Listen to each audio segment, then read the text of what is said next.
Hey everybody, what's going on? On this video I'm going to talk about the 10 different varieties of blueberries that I have growing, and a little bit of the differences between them, and what they look like, their flowering, their fruiting, and some background information.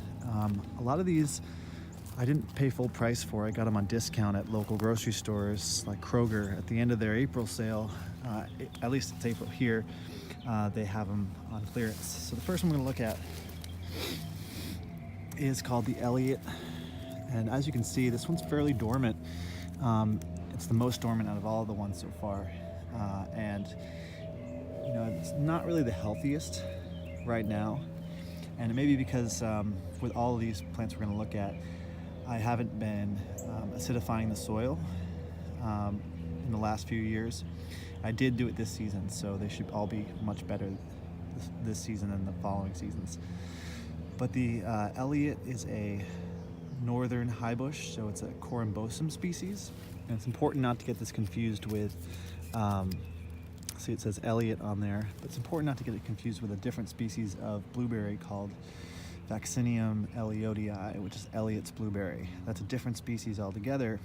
And like I said, this one's corymbosum, and it's the earliest, not earliest, the latest flowering, latest fruiting. So you're gonna get fruit in September, which is really important if you want to extend out your season, so you can get early varieties, mid-season varieties, late varieties, so you can have blueberries all season long. And right next to it is one that's quite opposite, growing in the same conditions, got flowers on it. It even has some of the flowers have even started to turn to fruit, as you might be able to see if the camera focuses here. See if I can get it to focus. I don't know if I can. And so this variety is called Premier Blueberry, which I believe is a Rabbidi blueberry. So that's Vaccinium ashii. So much further along. It has a lot of blossoms on it. It's not the most out of the ones we're going to look at, but it's got some nice foliage. Most of the foliage with these blueberries turns like this fiery reddish orange in the fall, which is really nice. But this one's doing just fine. And we're in Zone 7B here in Nashville, Tennessee. Moving right along. This variety is Tipped Blue, which is another Rabbidi as well.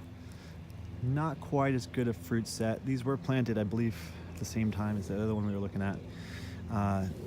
We're only seeing really 6 or 7 clusters of flowers, but then again, this could just be an earlier. It's not far enough along as the other one we were looking at, the Premier.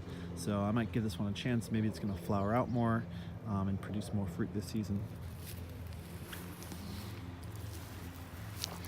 This one's doing very well. This is the Brightwell, and Brightwell is a Rabbidi as well.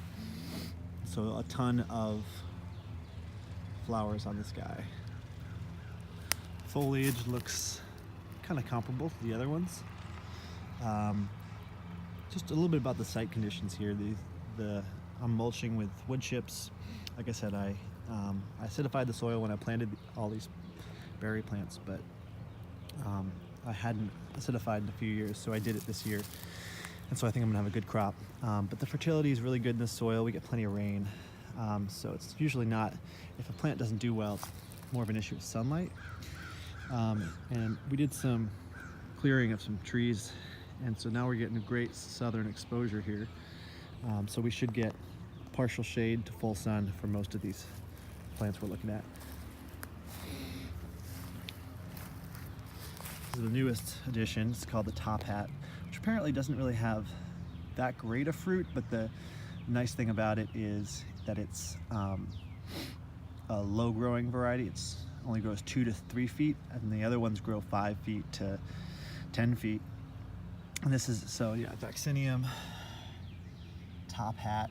So this one's actually a cross between corymbosum, which is the high bush blueberry, and Vaccinium angustifolium, which is the low bush, like the wild low bush.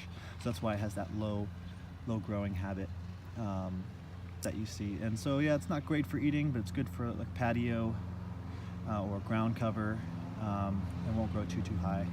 And also, since it's a different species, the nice thing about having a lot of these blueberries need a pollinator for better fruit set. The top hat might be a little bit more self-fertile, but it still helps to have other species around.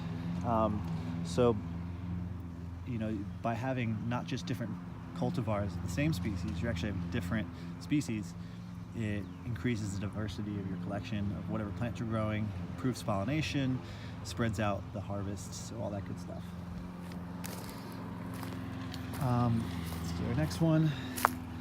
Placement of this one is a little suspect, but I didn't really have a good spot for it, so I kind of just needed to stick it somewhere. This is the Becky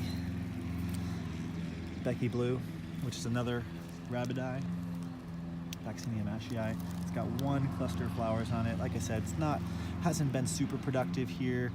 The other plant that I got from this nursery died. I actually forget the name of the other blueberry that I got from this nursery, so I don't think it was great stock. It's also more shaded in this area, so that might be the reason.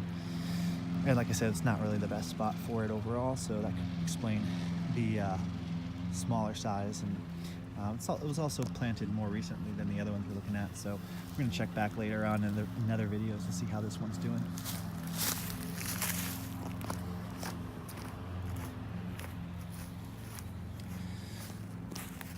Now these are the oldest ones. I planted them about 3.5 years ago. Let's see, so this one I believe is, oh, this is the Austin, okay.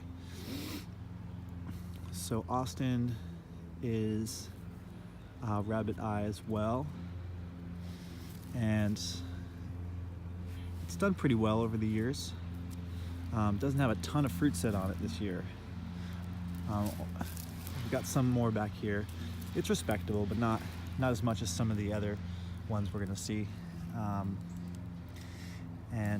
Foliage looks about the same, kind of reddish green. Has a low growing habit, at least right now. I have had to prune a lot of these bushes back because there's been some dead, diseased parts on the upper branches. But again, I think that has more to do with the pH being off in the soil as opposed to like the plant not being good for this area. The O'Neill has been doing really, really well. The O'Neill is a southern high bush, which is good to have, and that's a Vaccinium, like Darrowii, I believe is the southern high bush species name. And actually, I think the southern high bushes might be crossed with Corymbosum as well, so you get these kind of hybrids. But the O'Neill is doing really well. A lot of blossoms on there. Has a taller growth habit, and it just seems to be healthier. So I've got a second one that we can look at to make sure that it's, and the second one's in a different position, so we can make sure that it's really about the species, not about the site conditions. This is Brightwell, another rabbit eye. Has red foliage and pink flowers, kind of more moderate blossoms and fruit set. So it looks like it's a fairly healthy plant though.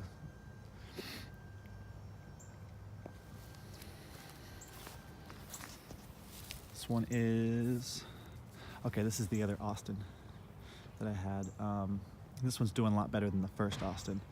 So really, this actually is a good variety to grow here. I think maybe that was just a weaker plant or not a great spot, because that spot is more shaded than this spot is, so that could be another reason.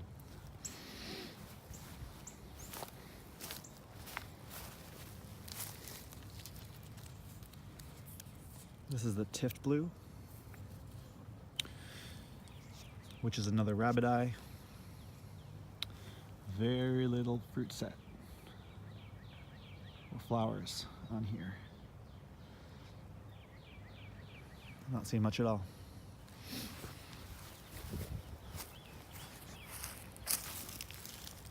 Powder Blue.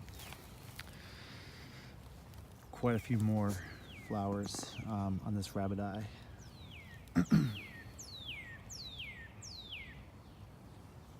Foliage is like reddish green, pretty typical.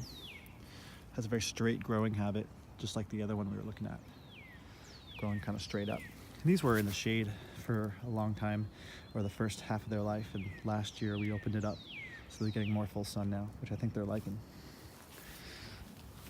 And it's not really full sun, it's more partial to full sun. And this is another Austin, so I've got 3 Austins.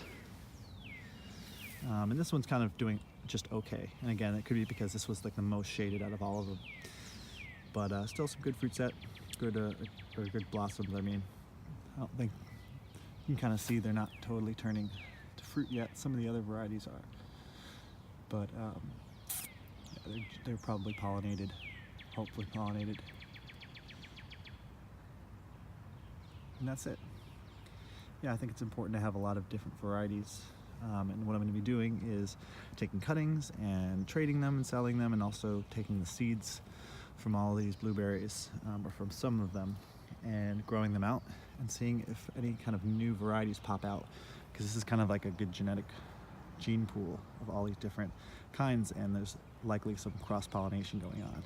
So we'll see if we can get any new varieties out of these 10.